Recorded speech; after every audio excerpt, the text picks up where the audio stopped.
Sebelum kita mendengarkan firman Tuhan, kami mohon maaf bagi Bapak Ibu Saudara-saudara yang mungkin tidak mendapatkan tempat yang nyaman untuk ibadah pagi hari ini karena ruangan kita sangat sempit dan biasanya kita adakan Natal di luar. Nah, sepertinya untuk Paskah setiap ibadah pagi dan ibadah malam yang disatukan, sepertinya harus kita adakan ibadah di luar gedung ini. Jadi ini menjadi perhatian kami untuk berikutnya. Jadi mohon maaf bagi yang kurang nyaman, baik tempat duduk maupun juga udara yang juga baik di dalam dan di luar sama panasnya. Ya baik, kiranya ini tidak akan mengganggu kita di dalam menerima kebenaran firman Tuhan. Mari saudaraku yang dikasihi Tuhan, kita akan buka Alkitab kita masing-masing. Pembacaan kita di dalam Kolose pasal 2. Kolose pasal 2 mulai ayat yang ke-6.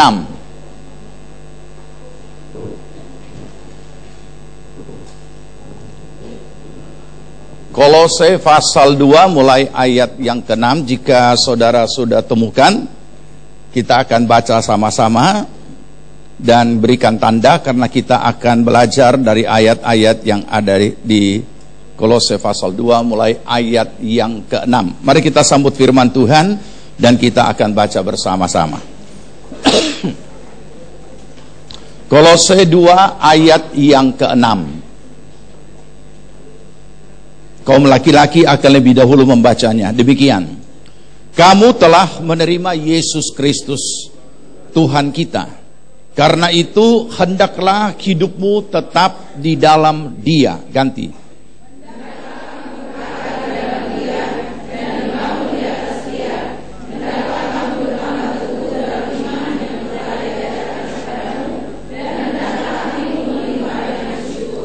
Hati-hatilah supaya jangan ada yang menawan kamu dengan filsafatnya yang kosong dan palsu, menurut ajaran turun-temurun dan roh-roh dunia, tetapi tidak menurut Kristus. Ganti.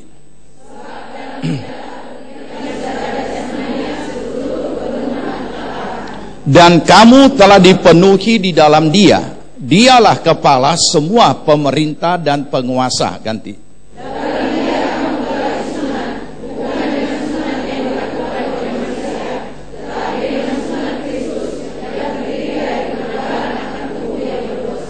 Karena dengan Dia kamu dikuburkan dalam baptisan, dan di dalam Dia kamu turut dibangkitkan juga oleh kepercayaanmu kepada kerja kuasa Allah yang telah membangkitkan Dia dari orang mati. Ganti.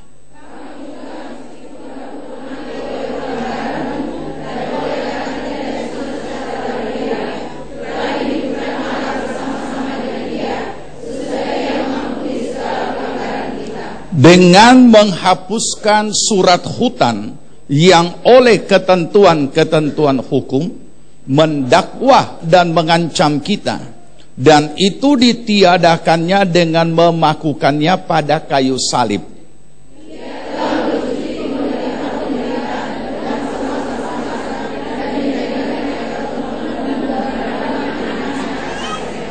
Ya, puji Tuhan. Silakan duduk Bapak Ibu yang dikasihi Tuhan. Dari ayat-ayat yang kita baca, salah satu ayat akan menjadi awal pembahasan dari topik pada pagi hari ini, yaitu ayat 13 dan ayat 14 dalam rangka peringatan korban Kristus di atas kayu salib. Saya bacakan. Kamu juga, meskipun dahulu mati oleh pelanggaranmu, dan karena tidak disunat secara lahiriah, telah dihidupkan Allah bersama-sama dengan Dia, yaitu dengan Kristus, sesudah Ia mengampuni segala pelanggaran kita, dengan menghapuskan surat hutan yang oleh ketentuan-ketentuan hukum mendakwa dan mengancam kita, dan itu ditiadakannya dengan memakukannya pada kayu salib. Mari saudara yang dikasihi Tuhan, kita lihat perikop pada ayat yang ke-6. Di situ ada perikop yang ditulis apa? Kepenuhan di dalam Kristus. Kepenuhan. Kepenuhan apa? Kepenuhan hidup. Kepenuhan hidup dalam Kristus. Ya, di dalam Kristus.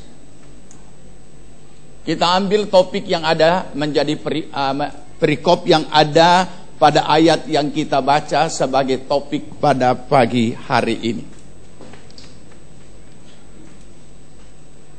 Jadi pada pagi hari ini, pada peringatan korban Kristus, kita tidak hanya memperingati secara tradisional atau secara tradisional mengenang apa yang terjadi di Golgota, kemudian duduk pakai pakaian hitam dan dalam situasi suasana yang diciptakan mencekam, akan tetapi mendalami apa yang sudah Kristus lakukan bagi kita dan apa yang sudah nyata real dalam kehidupan kita sebagai orang percaya. Jadi dengan demikian kita tidak hanya terbawa kepada kebiasaan-kebiasaan. Saya selalu kalau ada Paskah begini selalu mengingat kebiasaan seorang opah. Setiap Paskah dia gondol dia punya kepala dan dia berdoa puasa khusus mengenang sengsara Kristus. Sesudah lewat semuanya itu, dia lanjutkan lagi dia punya kelakuan dengan cap tikus. Nah, saudara, jadi bukan perenungan-perenungan buatan manusia, tetapi mari kita memahami apa yang sudah kita baca ini. Saya ulangi, kamu juga dahulu mati, meskipun dahulu mati oleh pelanggaranmu, karena tidak disunat secara lahiriah, telah dihidupkan Allah bersama-sama dengan Dia sesudah Ia mengampuni segala pelanggaran kita dan menghapuskan surat hutan yang oleh ketentuan-ketentuan hukum mendakwa dan mengancam kita dan ditiadakannya dengan memakukannya pada kayu salib. Jadi keberadaan saudara dan saya sebagai orang berdosa dikatakan bahwa Kristus Yesus sudah menebus kita. Dan sesudah kita menjadi orang percaya, jangan lupa apa yang kita baca ini, bahwa seharusnya sebagai orang berdosa kita binasa.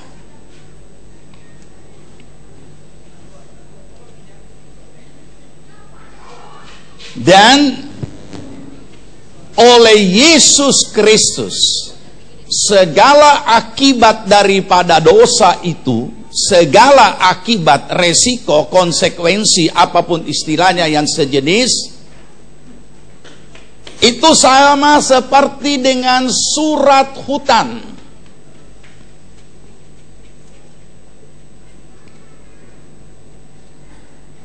Mendakwa kita.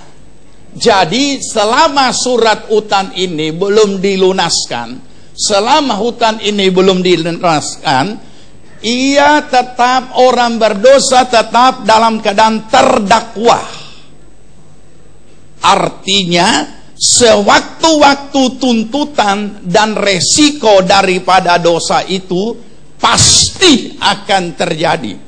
karena belum diputihkan, belum dihapuskan, dan belum ditebus.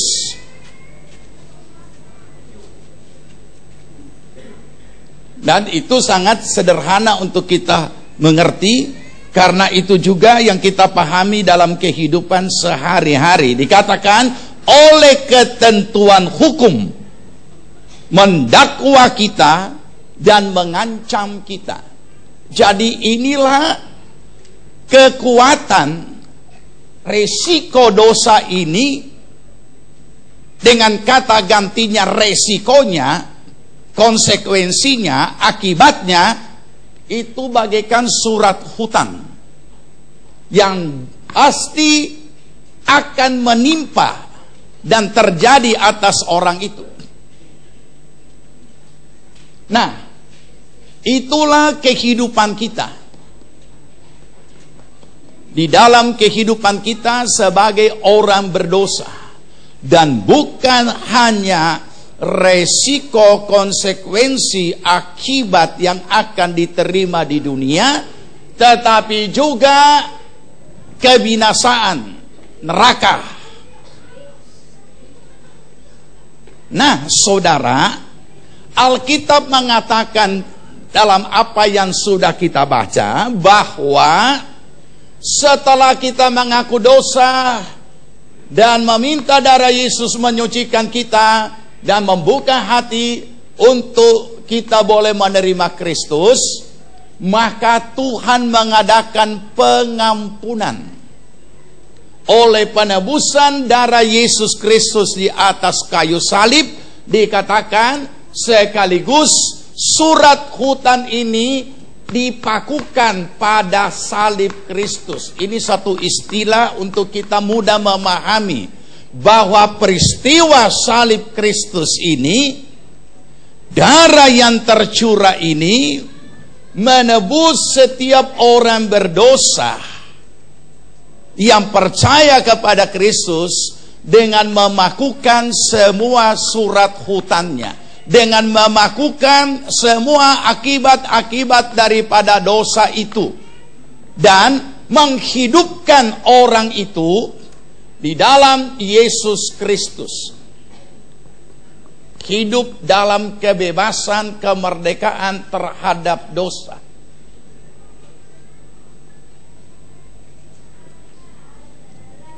Kepenuhan hidup dalam Kristus, di dalam Kristus. Jadi sesungguhnya setiap orang percaya yang sudah ditebus oleh darah Kristus, mereka yang sudah menerima Kristus secara pribadi, seperti apa yang sudah kita baca di dalam ayat yang ke-14, ayat yang ke-6. Mari buka ayat 6. Ya, kita tidak akan pindah ayat, kita akan belajar dari seluruh ayat yang kita baca tadi. Ayat 6 dari Kolose pasal 2, kita baca. Kamu telah menerima Kristus Yesus Tuhan kita. Karena itu hendaklah hidupmu tetap di dalam Dia. Sampai situ dulu. Ya, jadi inilah diri kita yang sudah terima Yesus, yang sudah lahir baru. Istilah umumnya sebagai orang yang sudah terima Yesus, hendaklah hidupmu bukan lagi bicara lahir, tapi hidupmu yang ada di sini, hendaklah hidupmu itu apa? Yang kita baca. Tetap di dalam Dia, bukan di luar Dia. Hidupmu tetap di dalam Dia. Artinya kalau sudah lahir baru, mau tetap dalam Dia, jalani itu hidup baru. Sangat jelas. Sayang, gereja Tuhan ada yang tidak pusing dengan lahir baru. Sebagian gereja Tuhan merasa sangat bangga karena dia adalah ajaran lahir baru. Tetapi tidak akan ada manfaatnya apa-apa semuanya. Kalau mereka yang sudah lahir baru juga tidak menjalani hidup barunya. Nanti kita akan temukan pada ayat-ayat yang kita baca. Banyaknya orang yang disebut Kristen, tetapi dia masih menjalani hidupnya bukan hidup baru. Nah, jadi saudara yang dikasihi Tuhan, dikatakan di dalam ayat ini, jadi semua surat hutan ini yang sudah dihapus oleh karena salib Kristus, maka seharusnya setiap orang percaya, setiap orang yang lahir baru, setiap saudara dan saya boleh menikmati kepenuhan hidup di dalam Kristus, suatu kehidupan yang bebas merdeka. Benar-benar menikmati iman percaya kita. Bebas merdeka dari tekanan dosa, bebas merdeka dari segala hal-hal kekafiran, bebas merdeka dari segala hal-hal duniawi, bebas merdeka. Pokoknya nikmati ini iman percaya kita di dalam Kristus oleh karena peristiwa salib yang sudah menjadikan kita seperti itu. Tapi terus terang, sebagian besar umat Kristen merasa tertekan dengan firman Tuhan. Sebagian besar umat Kristen merasa firman Tuhan mempersulit hidupnya, terlalu banyak aturan, terlalu banyak larangan. Ini sama dengan orang yang tidak menikmati iman percayaannya kepada Tuhan di dalam Kristus, tapi aneh, mau jadi orang Kristen. Nah, ini yang tidak benar. Sebaliknya, ada yang sudah jadi orang percaya, sudah lahir baru, akan tetapi ada percampuran iman. Nanti kita baca, saya jelaskan dulu. Ada semua di situ yang kita baca tadi. Di situ semuanya ada ajaran Kristen, ada ajaran tradisi nenek moyang, ada ajaran filosofi dari lain-lain kepercayaan, bercampur menjadi satu, sehingga hidupnya yang sudah merdeka ini, sudah bebas ini, dia ikat lagi dirinya dengan segala macam yang sebenarnya tidak perlu itu terjadi. Tidak boleh begini, tidak boleh makan ini, tidak boleh melakukan itu, tidak boleh berdiri di depan pintu, tidak boleh begini, tidak boleh demikian, dan lain sebagainya, dan lain sebagainya. Bahkan ada yang sangat berbau Kristen.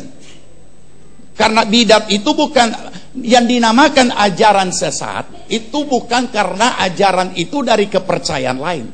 Sebuah ajaran sesat yang dianggap sesat dalam suatu agama adalah ajaran yang mengajarkan agama itu sendiri hanya dibelokkan. Jadi sama. Kalau kita bicara tentang ajaran sesat, maka juga sama. Kesesatan-kesesatan yang dilakukan oleh Kristen. Jadi bukan lain kepercayaan. Kalau lain kepercayaan kita langsung mundur, kita langsung tahu, oh bukan. Tapi ini sama-sama. Apa itu? Macam-macam. Jadi mengikatkan dirinya lagi dengan segala peraturan-peraturan yang sebenarnya tidak ada dan tidak disuruh oleh Alkitab. Nah, ini yang bahaya. Kenapa? Karena baunya bau Alkitab. Versinya versi Alkitab. Tetapi tidak disuruh untuk harus dilakukan. Tapi itu lebih dipelihara daripada firman Tuhan itu sendiri.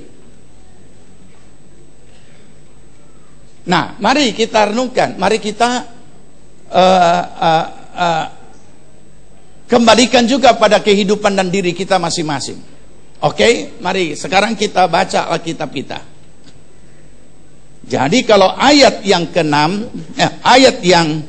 ke-6 tadi sangat jelas bahwa kamu telah menerima Kristus Yesus Tuhan kita, karena itu hendaklah hidupmu tetap di dalam Dia.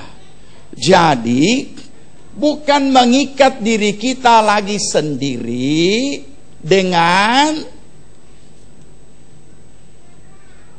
segala sesuatu yang mempersulit diri sendiri. Ada yang lain lagi begini, karena Yesus sudah menyelesaikan semua, jadi dengan sendirinya so beres semua. Ini juga keliru. Contoh, nah ini perlu saya jelaskan supaya saudara tidak bingung. Yesus Kristus adalah juru selamat. Saudara percaya? Pertanyaan, apakah seluruh dunia manusia semua otomatis selamat? Tidak. Hanya siapa yang selamat?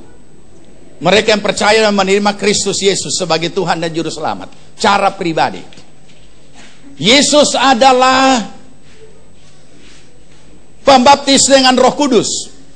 Apakah seluruh orang Kristen otomatis dibaptis Roh Kudus? Juga tidak. Hanya siapa yang dibaptis Roh Kudus? Mereka yang minta. Mereka yang mau. Jadi tidak terjadi dengan sendirinya. Alkitab mengatakan bahwa Yesus adalah penyembuh dan oleh bilurnya kita disembuhkan. Apakah semua orang Kristen sudah tidak ada yang sakit? Apakah semua orang Kristen sudah tidak ada yang masuk rumah sakit?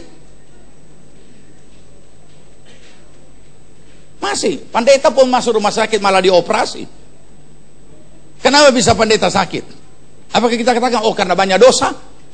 Jangan-jangan yang berkata itu lebih banyak dosanya. Jadi saudara, jadi siapa yang bisa sembuh oleh bilurnya? Ya mereka yang percaya. Sesuai dengan kadar imannya yang bisa mengalami mujizat. Jadi kita melihat bahwa semua tidak terjadi secara otomatis.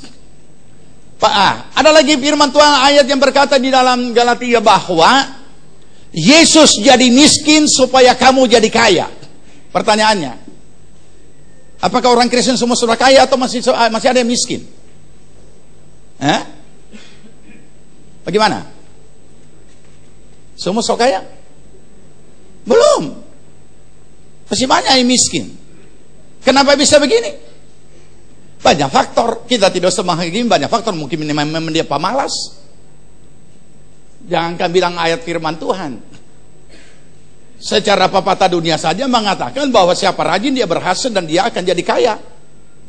Jadi kita melihat hal ini. Sekarang Yesus Kristus sudah ada firman Tuhan berkata Yesus Kristus sudah membebaskan kita dari segala kutuk hukum Taurat dengan jalan mengambil kutuk dan dipakukan di atas kayu salib.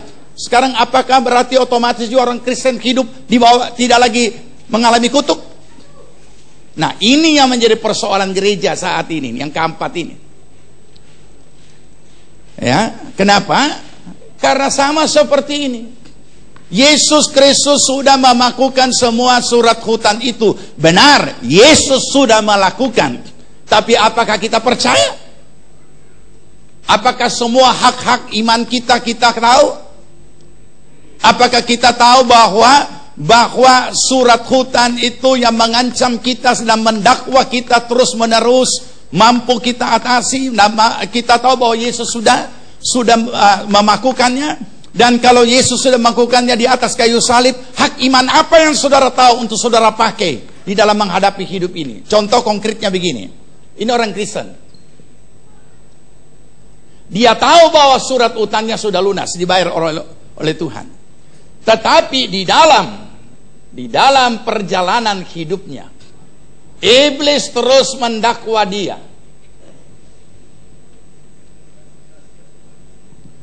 Semua akibat-akibat risiko dosa itu mengancam dia. Dia tahu Yesus sudah membebaskannya, tapi dia tidak tahu bagaimana menikmatinya. Ya tetap iblis penipu itu akan menghadirkan ancaman-ancaman itu dalam hidupnya, maka terjadilah sesuatu secara real dalam hidupnya. Padahal iblis yang menipunya. Nah, itu sebabnya mengapa setiap orang percaya ini pada akhirnya karena tidak mengetahui apa yang menjadi cara untuk menghadapi ancaman-ancaman dan dakwaan-dakwaan daripada si iblis, dan dia tidak tahu, dia tidak berdaya, maka iblis pun mengambil keuntungan dan membuatnya dia terpuruk. Nah, mari kita renungkan akan hal ini. Nah, saudara, kondisi-kondisi inilah yang sering terjadi dalam kehidupan orang percaya. Itu sebabnya kebenaran firman Tuhan dinyatakan bahwa orang-orang ini yang kemudian ditemukan bahwa di sana ada celah yang dia buat. Ada pintu yang dia sediakan untuk iblis menerobos masuk. Ada kesempatan yang dia berikan kepada iblis untuk menerobos masuk. Padahal pada saat kita sudah menjadi orang percaya dan lahir baru, iblis tidak punya hak menyentuh kita. Kenapa dia sentuh kita? Karena kita yang silahkan. Tanpa kita sadari. Karena itu terjadi secara alamiah. Nah, itulah sebabnya mengapa ada yang namanya pelayanan, kelepasan.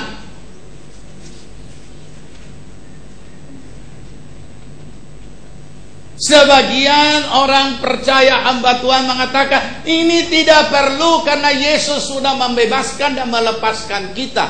Benar, Yesusnya sudah melakukan. Tapi karena orang percaya ini bodoh, maka iblis mempergunakan kebodohannya ini dengan mengadakan tipuan-tipuan untuk membawa orang ini terjerat kembali dan terikat kembali. Karena memang ketidakpercayaannya juga, ketidaktahuan itu juga celah. Nah, ini di sini saudara. Nah, oleh karena itulah maka Tuhan menginginkan kita menikmati hidup iman percaya kita di dalam hidup yang sudah dimerdekakan oleh Tuhan Yesus Kristus.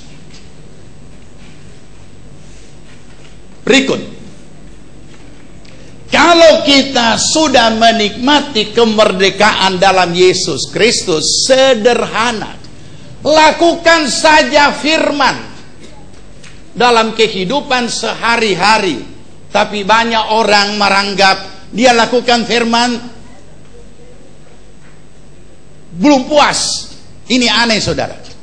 Tuhan, saudara melakukan firman, Tuhan sudah puas. Tapi ada orang-orang ekstrim, dia yang tidak puas hanya melakukan firman. Dia ikat lagi dirinya sendiri dengan segala ketentuan-ketentuan dan segala hal-hal yang berbentuk rohani, padahal hanya memenatkan diri.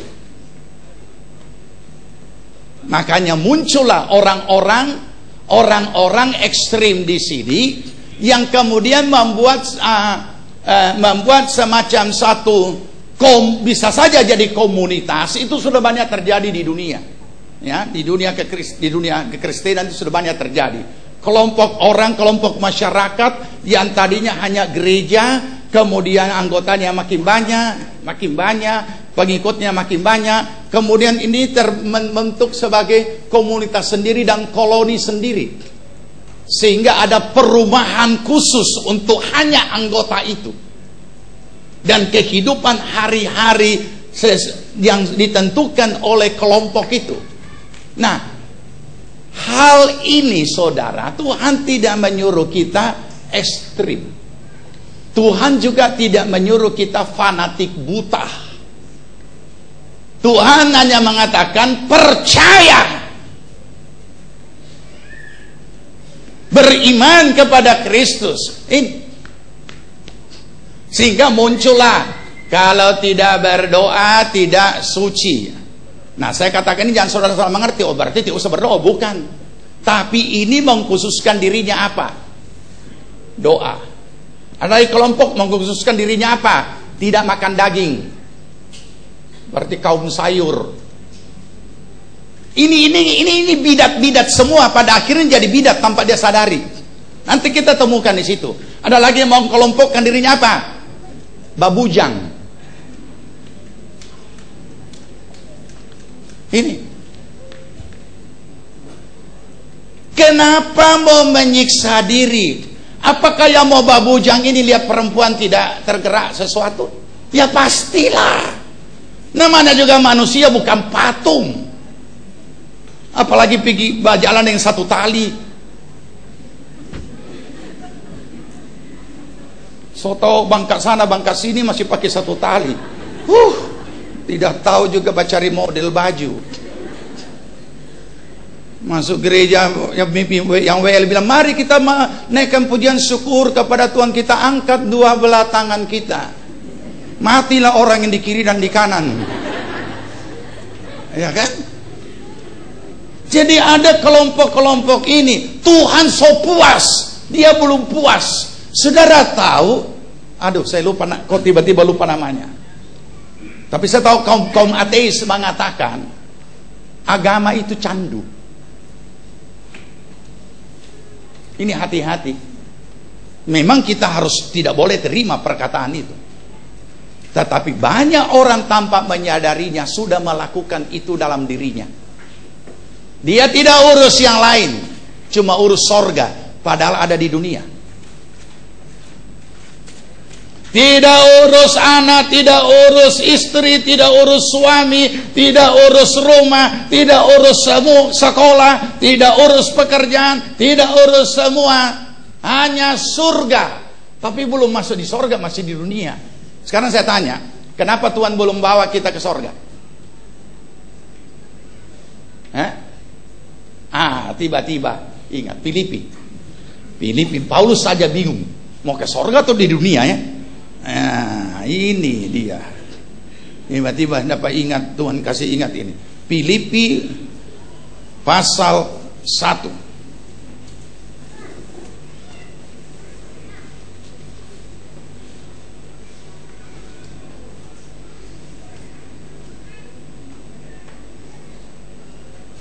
Pasal 2.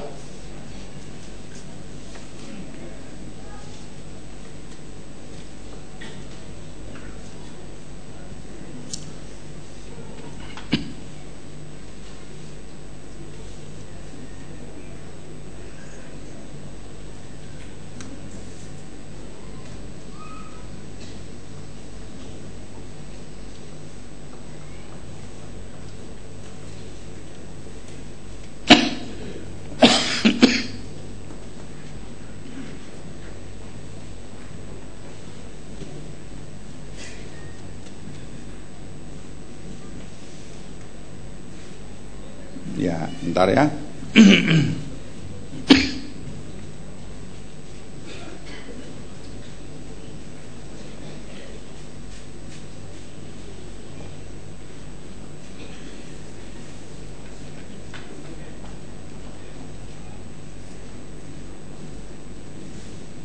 Ya, pasal 1 ayat 21.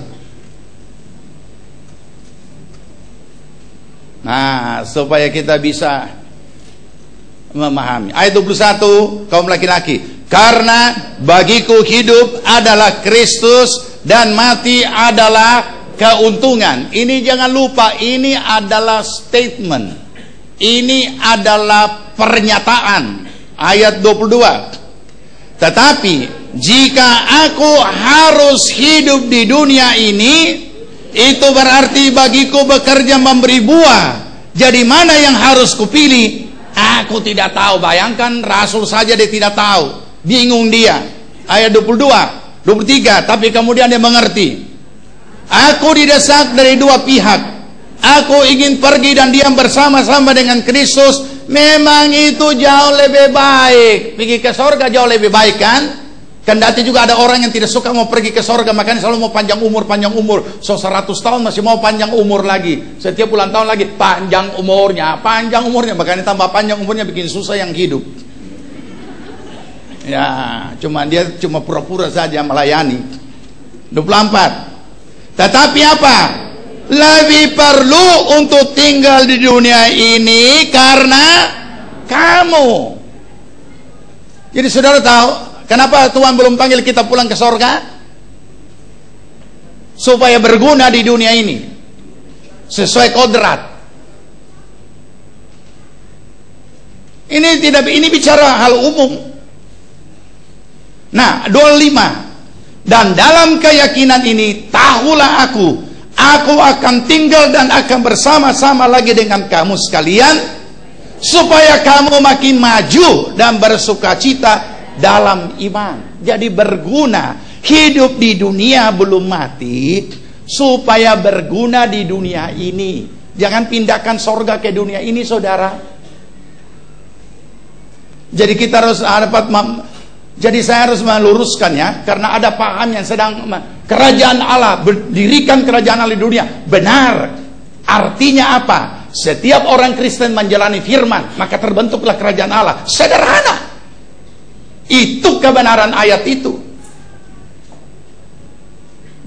Datanglah kerajaanmu, jadilah kehendakmu di dunia seperti di sorga.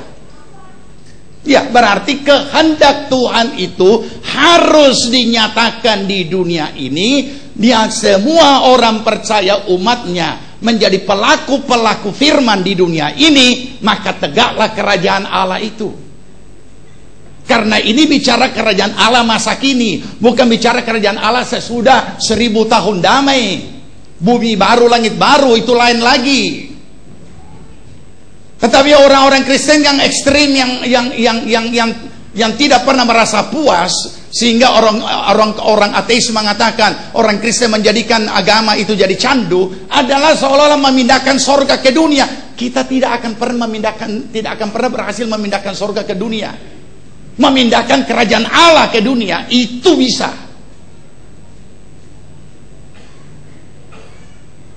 Jadi ada kelompok orang percaya yang tidak memahami tentang karya atau mahakarya Allah di atas kayu salib melalui Yesus Kristus Putra yang tunggal, terdiri dari berbagai kelompok yang sama sekali tidak pusing dengan masalah rohani. Yang seadanya juga ada yang tetap pada jalannya, ada yang melampaui apa yang Tuhan firmankan. Saudara tahu, dulu kita pernah punya pengerja di gereja ini, orangnya rohani dan rada ekstrim. Saya anggap rada ekstrim dan juga sekaligus vertikalis. Apa yang dilakukan? Dia tidak pernah puas datang kepada Tuhan. Jadi kalau orang kita doa subuh di sini, sesudah doa subuh harusnya kerja, dia sambung doa, dia belum puas. Kemudian kalau kita doa puasa di sini, so habis puasa, so buka, dia belum puas, dia sambung sendiri. Nah, kalau kita sudah doa semalaman, saudara tahu doa semalaman kan siksa toh, di bukit doa, dan subuh-subuh sudah bubar, dia tidak pulang, dia sambung sendiri di atas loteng. Ini aneh, saudara. Nah, jadi Tuhan tidak meminta kita jadi seperti itu. Nikmati saudara punya iman Kristiani dengan sangat sederhana. Di mana kita berada, kita lakukan firman, kita jadi garam di tempat di mana kita harus jadi garam. Kita lakukan firman, kita jadi terang di tempat di mana itu ada gelap. Sederhana. Sederhana. Bukan tanda-tanda lahiriah, bukan tanda-tanda lahiriah daripada segala kegiatan-kegiatan yang mengikatkan diri dan memenatkan kita. Kemudian kita kemudian nanti satu saat nanti kita akan baca ayatnya, Kristus tersingkir. Ini bahayanya. Semua mereka ini melakukannya dengan tulus, tapi pada akhirnya Kristus yang tersingkir. Siapa yang maju? Pelaku. Berguru sama siapa kamu? Oh, Pak Pendeta Martino. Oh, nah ini Ini bahaya, saudara. Kenapa ada ajaran bidat-bidat? Setiap bidat punya nabi. Kenapa setiap bidat punya nabi? Oleh karena pada akhirnya Kristus tersingkir. Kalau bukan oknum, maka itu adalah pelajaran. Pelajaran tidak boleh menggantikan kebenaran firman. Siapapun manusia tidak boleh menggantikan Yesus. Tapi itu terjadi secara alamiah tanpa disadari oleh orang-orang itu sendiri. Olehnya, nikmati iman percaya saudara dari apa yang sudah Yesus lakukan di atas kayu salib. Masih ada hal-hal yang perlu lepaskan. Saudara ada punya hak. Masih ada hal-hal yang merintangi saudara, lakukan. Lawan sesuai dengan firman. Sederhana. Kembali kepada firman tadi. Mari kita kembali kepada ayat yang kita baca tadi. Sekarang ayat 7. Apa yang kita lakukan di dalam menjalani hidup baru? Ayat 7, 2, 3. Hendaklah kamu terus.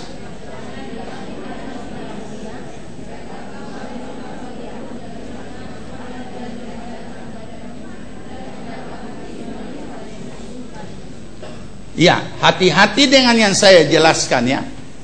Jangan kemudian anak-anak saudara atau ada suami, ada istri yang sudah mulai aktif, saudara mulai tangkap, so kecanduan dia dengan kegiatan rohani.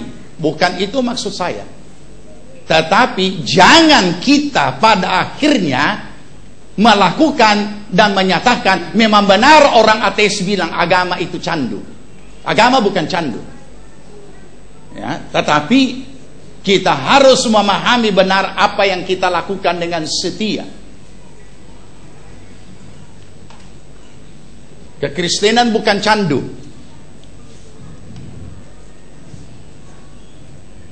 Jadi di sini kita sudah tahu bahwa apa yang harus kita lakukan sesudah kita menjadi seorang pribadi yang lahir baru adalah berakar.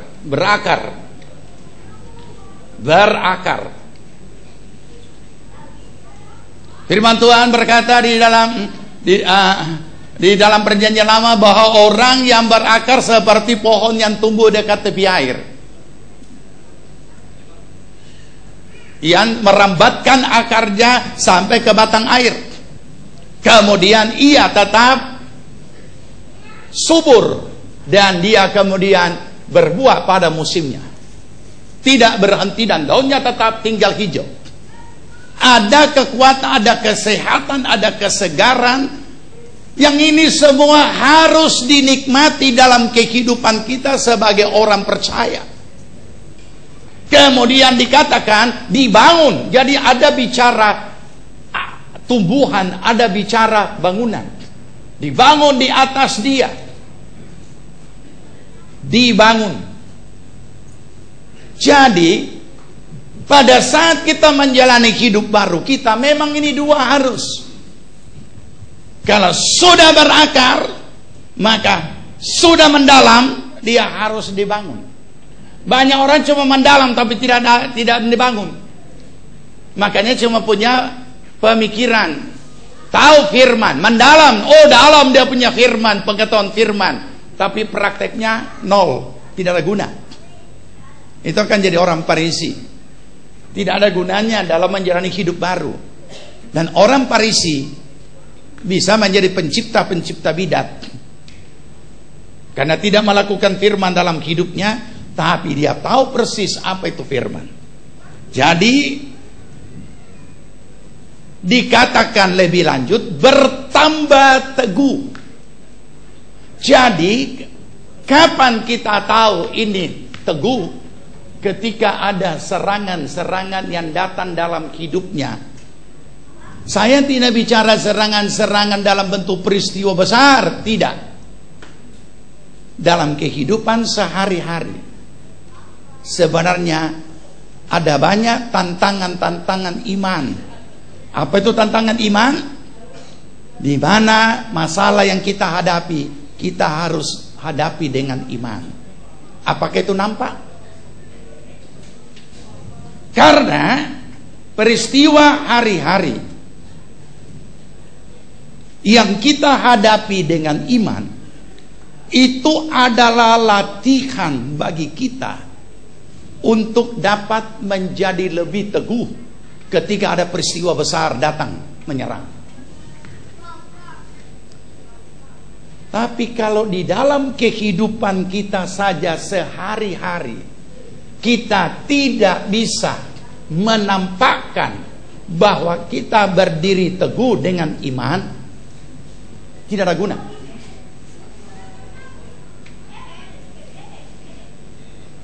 Saya tidak mau melihat dan tidak mau menilai keteguhan iman seseorang dengan peristiwa-peristiwa insidentil, tidak.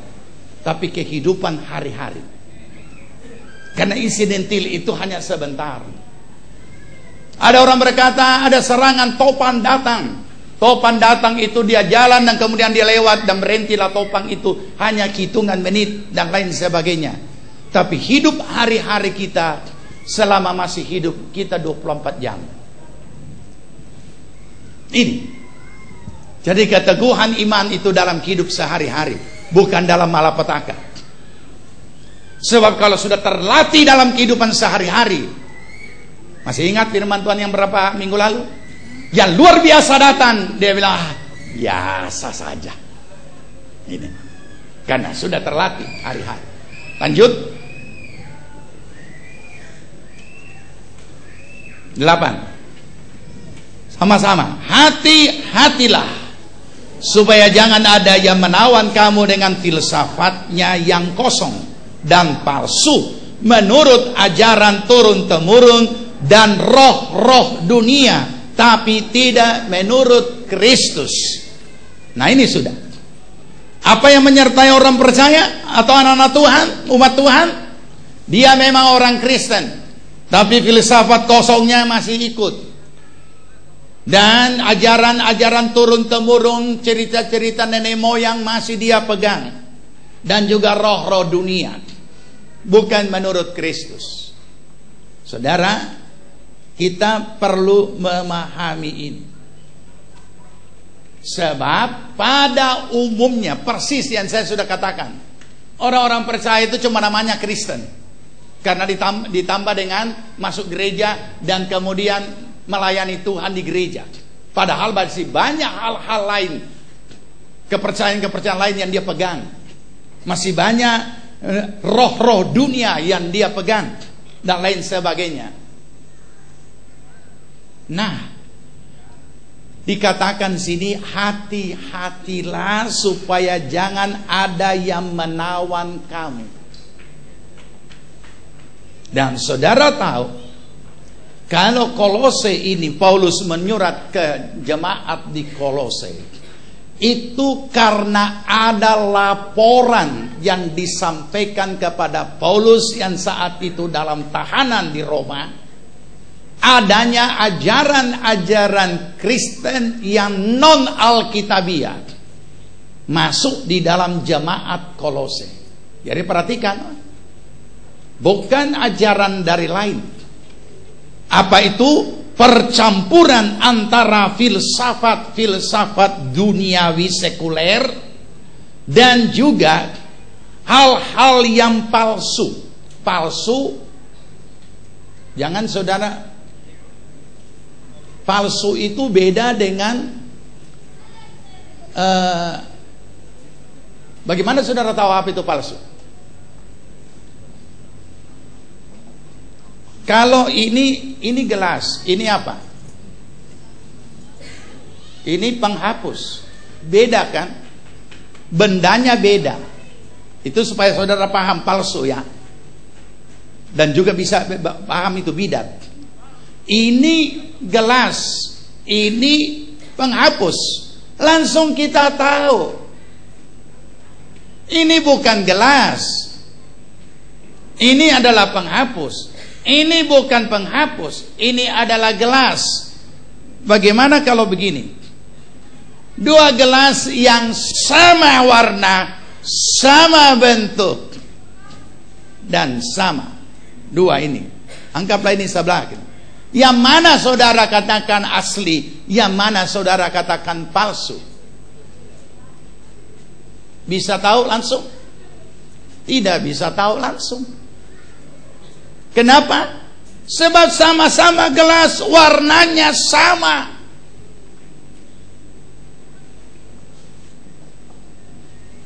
Nah, itulah yang namanya palsu. Serupa tapi tidak sama. Untuk mengetahuinya perlu hikmat tersendiri untuk mengetahui. Bagi saudara yang berbisnis tahu mengerti sekali mana orji, mana KW1, mana KW. Sama-sama merek beli. Satu beli Sogo, satu beli Pasar Turi. Kalau tahu Pasar Atom, kalau Surabaya. Kalau Jakarta mungkin beda lagi tempatnya. Sama. Siapa yang tahu? Hanya orang yang mengerti caranya mengetahui. Nah, itu sebabnya saudara, kenapa dengan begitu subur orang-orang percaya ini terjerat dengan ajaran-ajaran yang berbau Kristen, karena juga pakai Alkitab. Jangankan hamba Tuhan, dukun saja pakai Alkitab. Ketika dia tanya agama apa, Kristen, dia tidak ambil kitab suci lain, dia ambil Alkitab, kan dia tahu saudara Kristen. Dukun saja pakai Alkitab. Jadi saudara, mari kita memahami apa yang Kristus sudah kerjakan di atas kayu salib. Nanti lebih jelas lebih jelas lagi setelah kita baca. Tetapi tidak menurut Kristus. Jadi jangan kita lupa di sini. Kristus adalah di atas segala-galanya. Apapun kegiatan rohani yang menggantikan Kristus,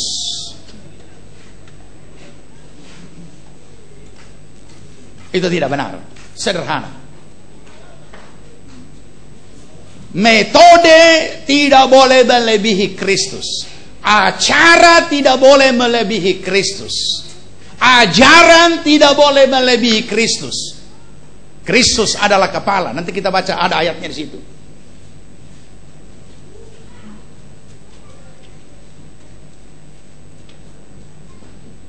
Jadi perlu kita memahami, saudara. Berikut ayat 9. Waspadalah. Dikatakan waspadalah.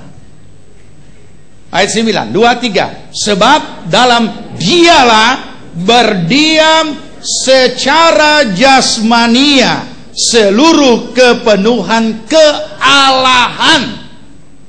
Kristus sentris, berpusat kepada Kristus, bukan berpusat kepada cara dan acara, bukan berpusat kepada metode, bukan berpusat kepada ajaran, bukan. Di gereja ini ada ajaran hidup berjemaat, tetapi kami tidak menjadikan hidup berjemaat itu melebihi firman atau melebihi Kristus, tidak.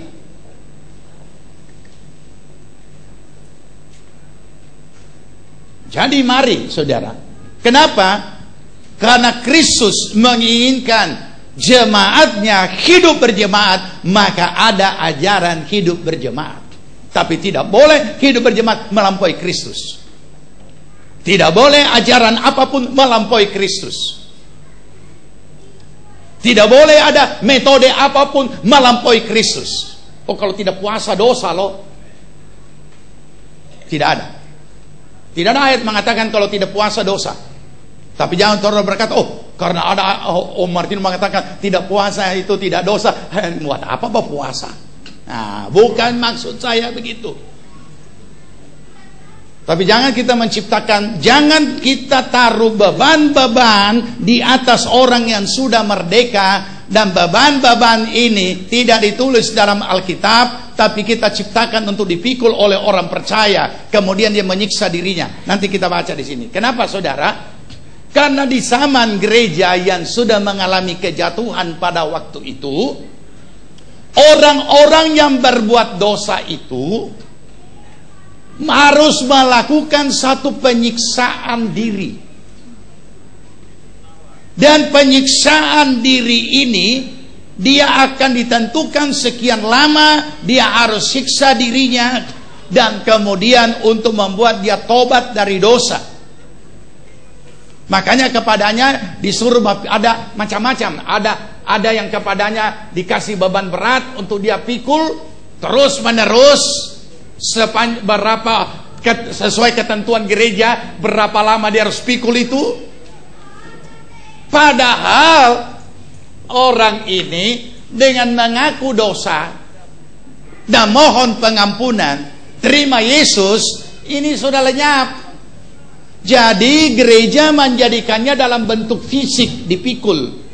Nah, padahal dengan memikul ini beban yang tidak tahu berapa puluh kilo, bukan berarti dosa so bisa bebas tanpa Kristus.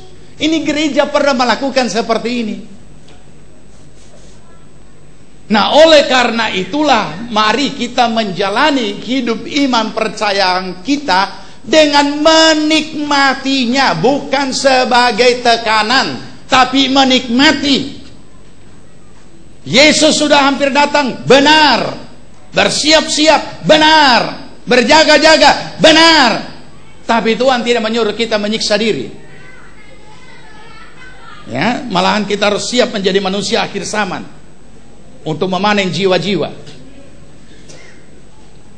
Ayat 10. Oke. Dan kamu telah dipenuhi di dalam Dia. Dialah kepala semua pemerintah dan penguasa. Yesus adalah kepala sehingga semuanya hanya tertuju kepada Kristus. Nanti dalam materi pujian penyembahan yang akan saya seminarkan, saudara akan lebih mengerti nanti.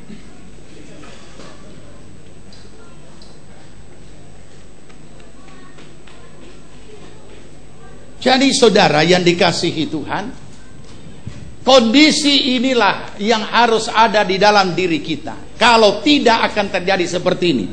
Saya akan berusaha rohani supaya orang lain tahu saya rohani.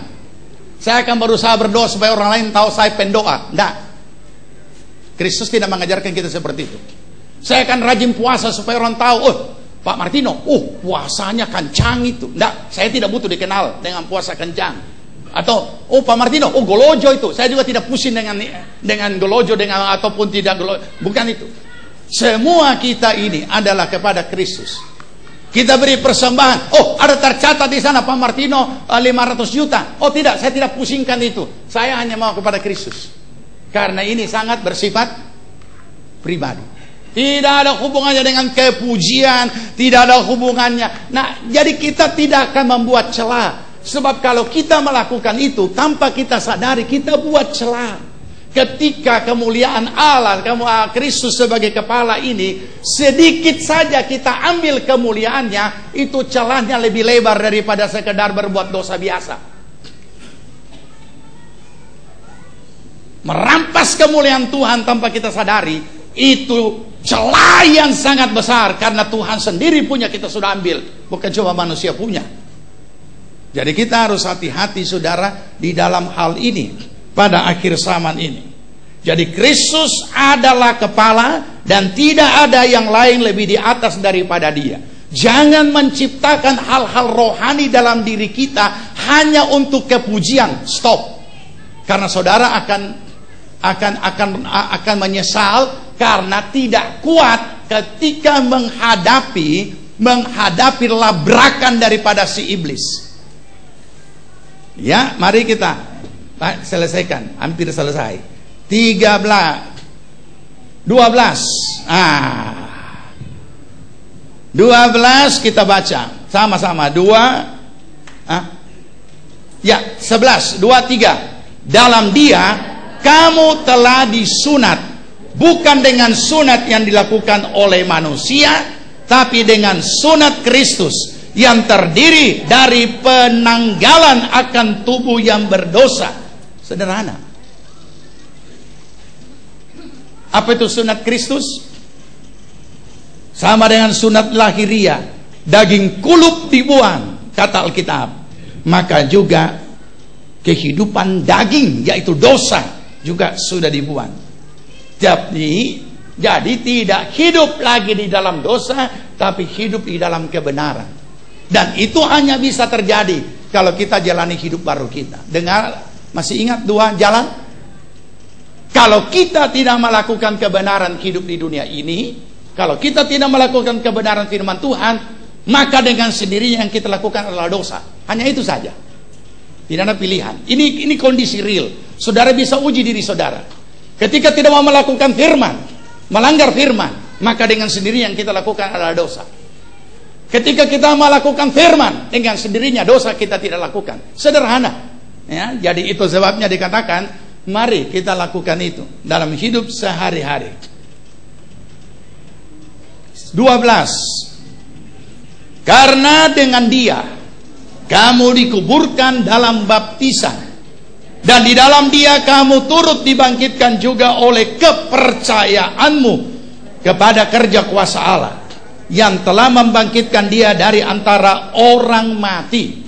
Jadi mungkin kita berpikir, saya sudah jauh sekali berjalan kok dibilang lagi baptisan.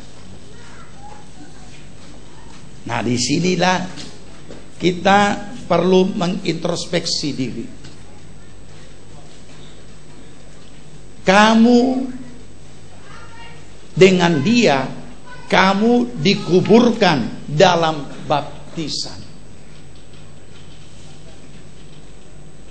Kita memang semua sudah dibaptis. Dan baptisan air itu dikatakan kiasannya adalah dikuburkan. Dan orang yang dikubur itu adalah orang yang sudah mati. Juga sama dengan Alkitab. Tapi kita rupanya dikubur masih hidup. Makanya tidak boleh lama-lama di dalam air. Merontak keluar. Ini memang suatu kiasan. Tapi kiasan di dalam hal kebenaran. Bahwa orang yang boleh dibaptis itu adalah orang yang sudah mati di dalam dosa. Sudah mati dari berbuat dosa. Artinya sudah bertobat. Dari mana kita tahu sudah bertobat?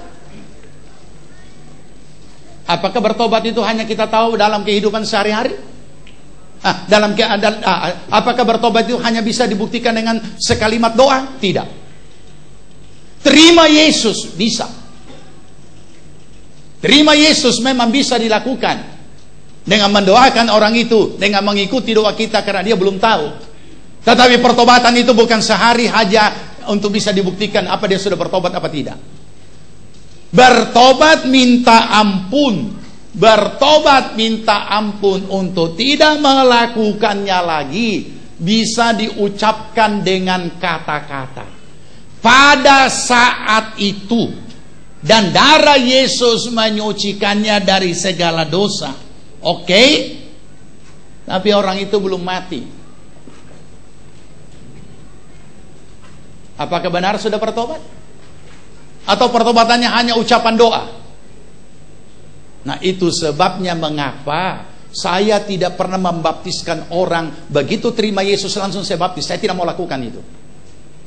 Kenapa? Karena saya mau melihat pertobatannya dulu. Benarkah sudah bertobat atau tidak? Karena baptisan tidak menyelamatkan orang masuk surga. Terima Yesus itu yang menyelamatkan dia masuk surga.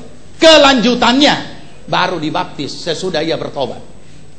Jadi butuh pembuktian apa dia sudah bertobat. Baru saja didoakan, baru saja dikuduskan kembali, baru saja didoakan segala pencemarannya. Pulang dia sobaga DP bini hancur-hancur dia pukul. Pertobatan apa? Bayangkan kalau misalnya ada ajaran gereja berkata, Om saya mau bertobat So minta ampun. So tobat kita, tidak mau pukul istri lagi. Boleh saya dibaptis ulang? Bayangkan saudara kalau gereja itu mengatakan, oh perlu. Saudara bisa bayangkan 15 kali orang ini dibaptis. Sampai ganti kulit, tidak bertobat-bertobat. Setiap kali pukul istri, baptis lagi. Ada memang gereja yang melakukan itu. Setiap kali berbuat dosa, baptis lagi. Aduh, rugi juga itu air mahal, air aqua. Orang-orang sekarang ini dibaptis dengan air aqua. Nah, saudara, jadi perlu kita pahami. Ya, jadi oleh karena itulah, mengapa kita melihat susahnya orang ini menjalani hidupnya, sebab memang belum bertobat. Kalau pembentukan karakter itu memang itu berlaku sepanjang umur hidup. Tapi kalau pertobatan itu benar-benar dia bertobat,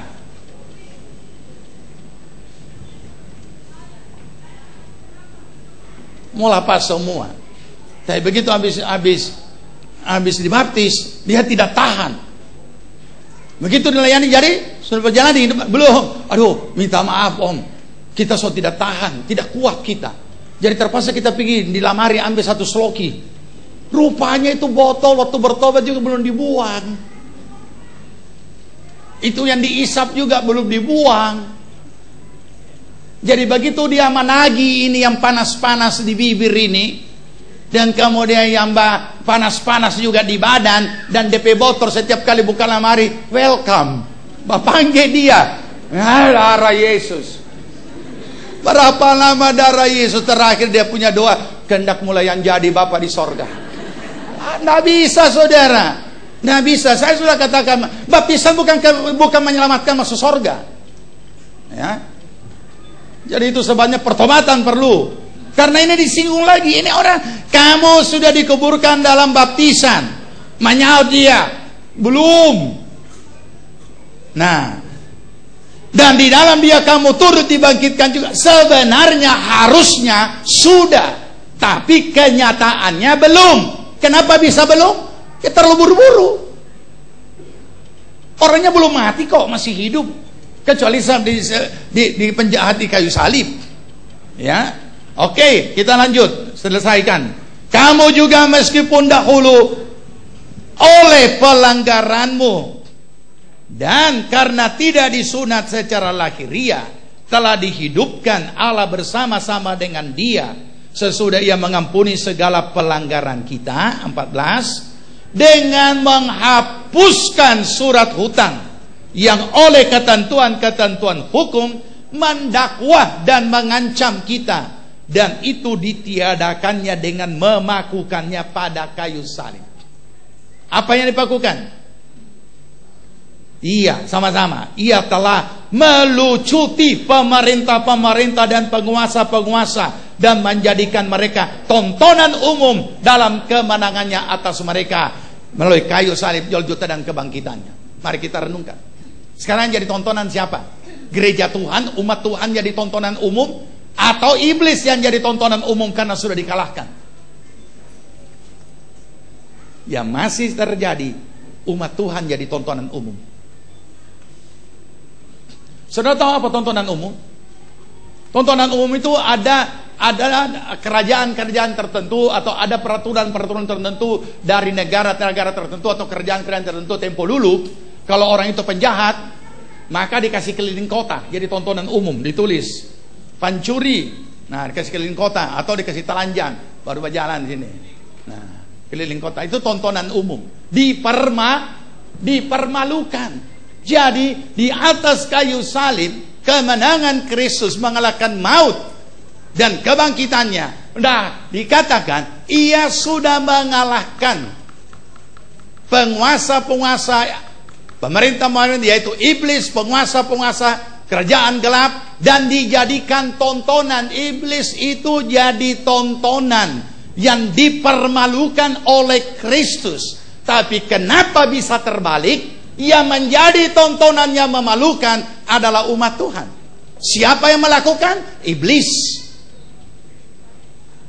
Nah, ini tidak boleh terjadi. Jadi sederhana. Jalani saja hidup rohani saudara. Hidup oleh iman, jalani. Taat melakukan firman.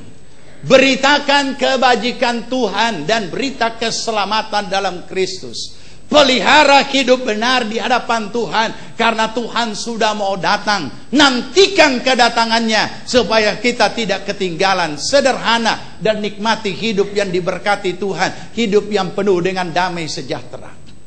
Ada saat-saat di mana Tuhan suruh saudara mengadakan peperangan rohani. Hidup hari-hari itu adalah peperangan rohani.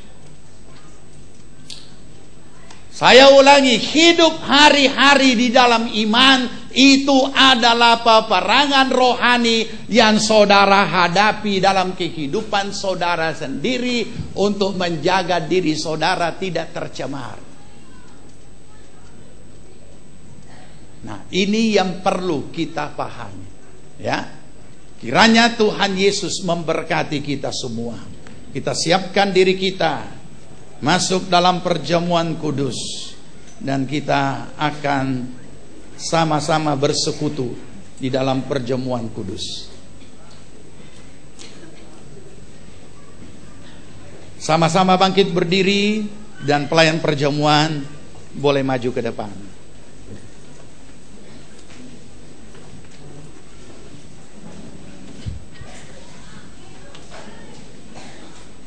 Kasih Allah sungguh telah terbukti ketika Dia serahkan anaknya. Kasih Allahku sungguh telah terbukti ketika Dia serahkan anaknya. Kasih Allah mau berkorban bagi kau dan aku. Tak ada kasih seperti kasih-Mu.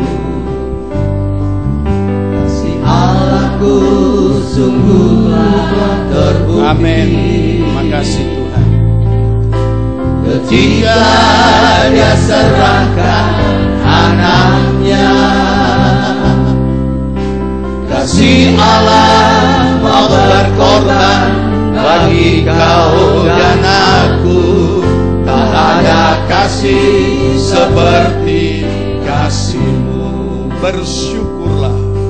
Bersyukur, bersyukur, bersyukurlah. Bersyukur karena kasih setia. Amin, amin. Ku sembah, ku sembah, ku sembah dan ku sembah. Selama hidupku ku sembah Kau Tuhan. Bersyukur, bersyukur, bersyukur, bersyukurlah. Bersyukur karena kasih setia-Mu.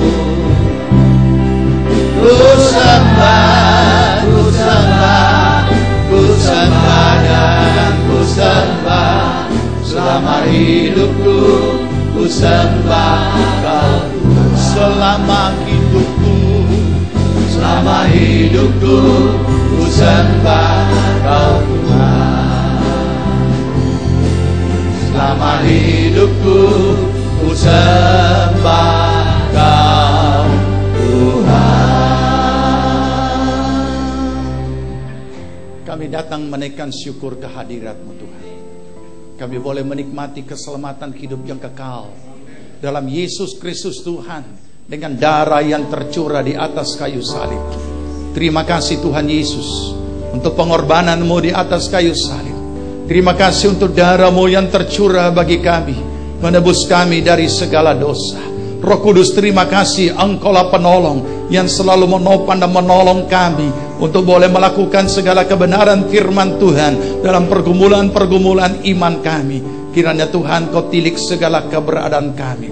Biarlah Tuhan kebenaran yang sudah kami terima lewat pemberitaan firman-Mu termeterai di dalam hati kami. Kami mau menikmati hidup yang telah dimerdekakan oleh Kristus, hidup yang diberkati, hidup yang penuh dengan damai sejahtera, hidup yang juga menjadi berkat bagi siapapun, hidup yang melakukan kebenaran-Mu, hidup yang melakukan menjadi garam dan terang dimanapun kami berada Tuhan, sehingga hidup kami di dunia mendatangkan guna bagi orang lain, mengadakan guna bagi sekitar kami. Kami tidak hidup percuma, tapi kami boleh menyadari segala apa yang Engkau telah tetapkan untuk kami lakukan selama kami hidup di dunia ini. Terima kasih Bapa di sorga, terpujilah nama Tuhan. Engkau memberikan lagi kami kesempatan anugerah untuk boleh bersekutu dalam perjamuan kudus ini.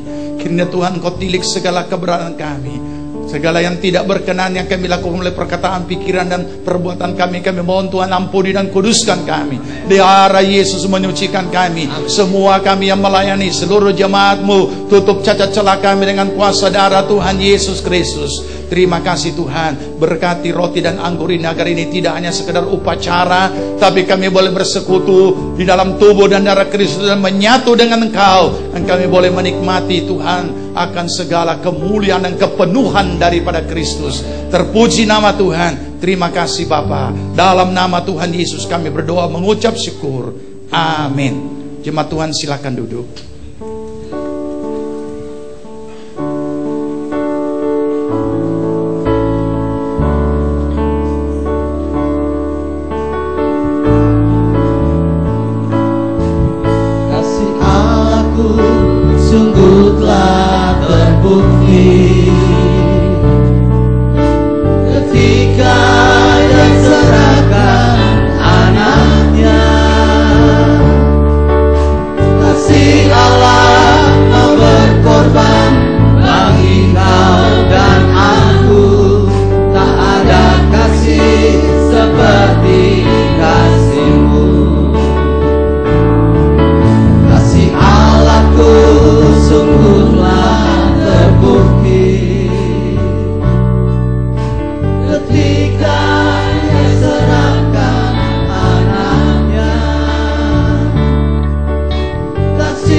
Bisa dibagi di luar sebagian.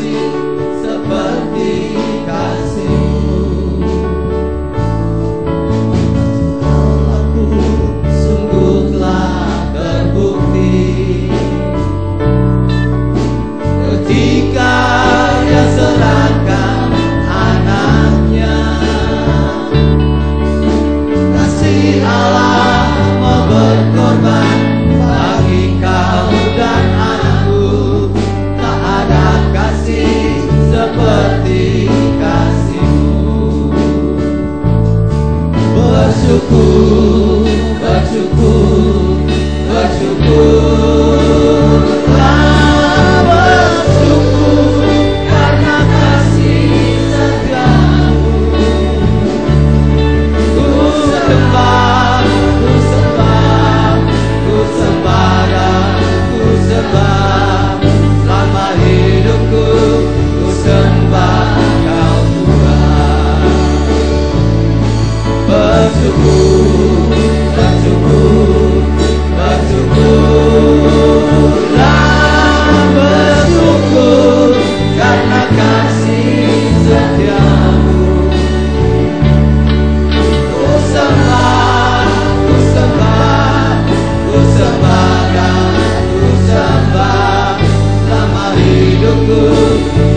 Mari sama-sama kita bangkit berdiri. Bersyukur karena kasih setiamu. Ku sembah dan ku sembah selama hidupku. Ku sembah Engkau Tuhan. Bersyukur, bersyukurlah,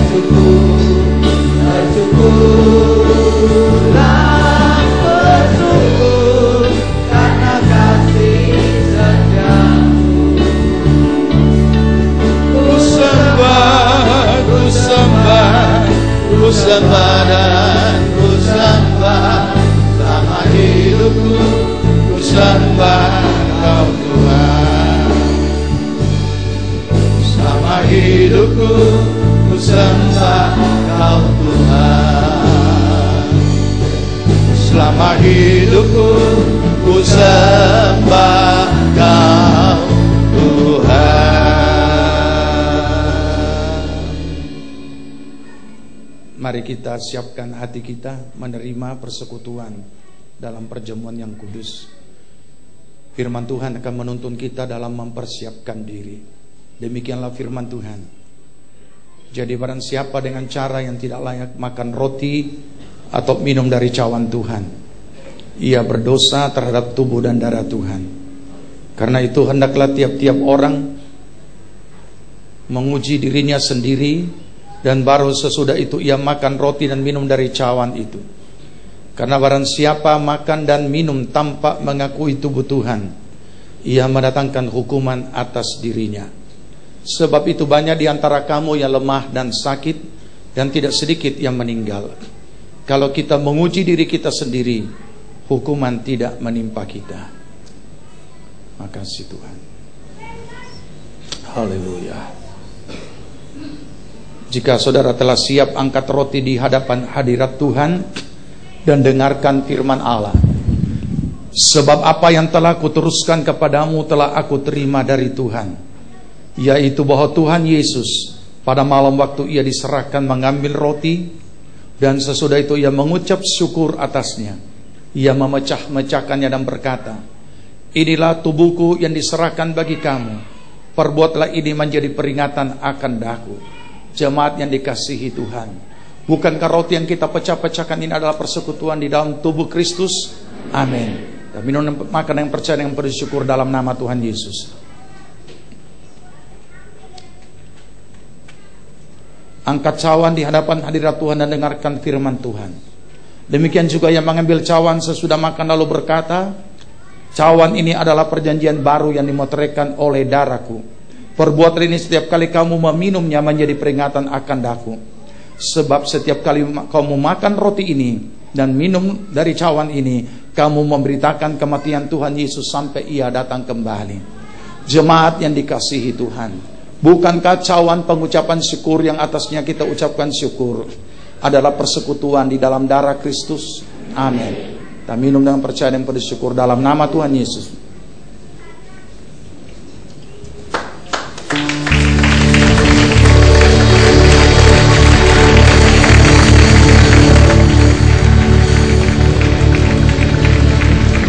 Haleluya. Glory, haleluya. Naikkan syukur kehadirat Tuhan. Beri syukur kehadirat Allah. Beri syukur kepadanya. Haleluya. Yesus, terima kasih Tuhan. Haleluya. Haleluya. Bersyukur, bersyukur, bersyukur, bersyukur karena kasih setia. Amin.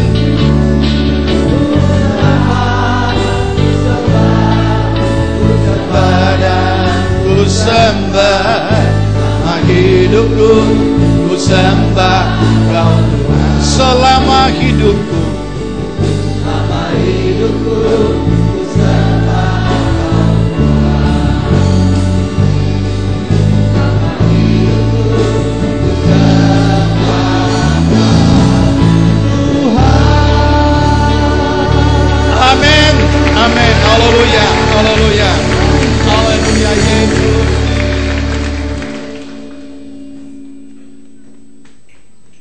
Kami naikkan pujian syukur kehadirat-Mu Tuhan.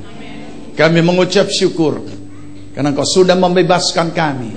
Engkau sudah menang atas kuasa si jahat, dan Engkau sudah memakukan segala surat hutang kami.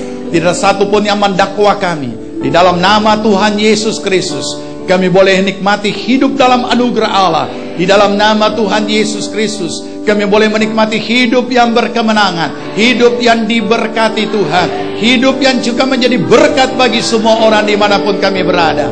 Terpujilah nama Tuhan. Terima kasih Tuhan. Meteraikan kebenaran-Mu, dan Roh Kudus memampukan dan memberikan kekuatan bagi kami untuk melakukan segala kebenaran Tuhan. Terpuji nama Tuhan. Terpuji nama-Mu Tuhan. Terima kasih. Sebelum kami akhiri ibadah kami mau menyatakan kasih kami dengan apa yang akan kami persembahkan.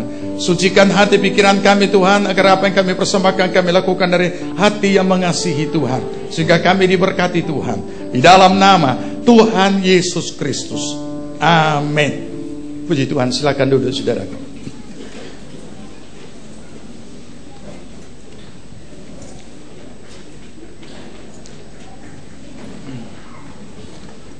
Kita nyanyikan pujian tadi dan kita bawa persembahan kita kepada Tuhan. Dan kami juga ingatkan sebelum kita pulang bahwa ada penyampaian dari sekolah minggu yang belum dimasukkan dalam warta jemaat. Dalam rangka pasca sekolah minggu yang akan diadakan pada hari Minggu, diberikan kesempatan kepada seluruh jemaat Tuhan untuk dapat berpartisipasi, memberikan atau mengumpulkan telur ayam mentah di kantor gereja paling lambat hari Minggu. Jadi hari ini sampai besok dan hari Minggu pagi, ya, pada hari raya Minggu pagi, ya, paling lambat. Puji Tuhan. Segala puji syukur kita nyanyikan pujian ini.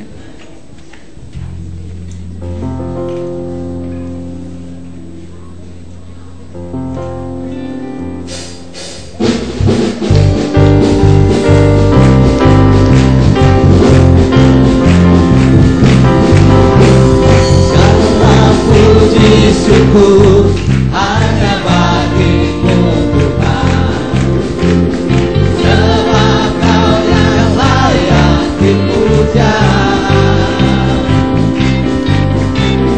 Kami mau bersorak tinggikan nama-Mu.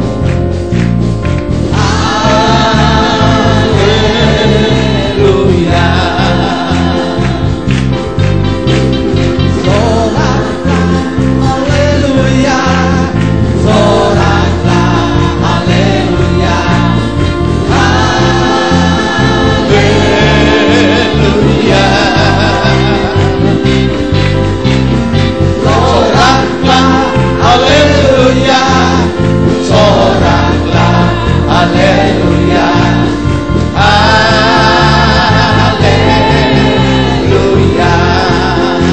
Mari bangkit berdiri. Dalam puji syukur hanya bagi-Mu Tuhan. Amin. Sebab Kau yang layak dipuja. Kami mau bersorak tinggikan nama-Mu.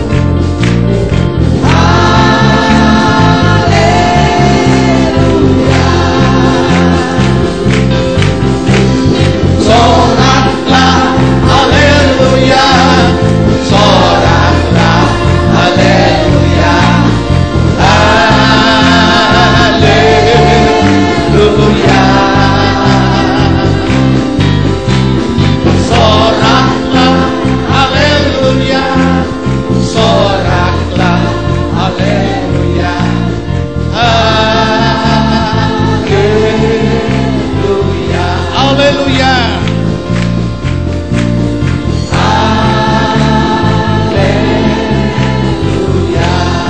Haleluya. Haleluya. Amin. Amin. Jemaat Tuhan yang dikasihi Tuhan, terimalah berkat damai sejahtera dari Tuhan Yesus Kristus, kecintaan Allah Bapa, dalam persekutuan rohnya yang kudus adalah kiranya tinggal menyertai kita sekalian. Dibuatnya kita hidup bijaksana sehingga berhasil segala yang kita kerjakan sampai berkelimpahan dari sekarang sampai Tuhan Yesus datang kembali. Amin. Puji Tuhan. Silakan bersaat teduh sebelum kita pulang.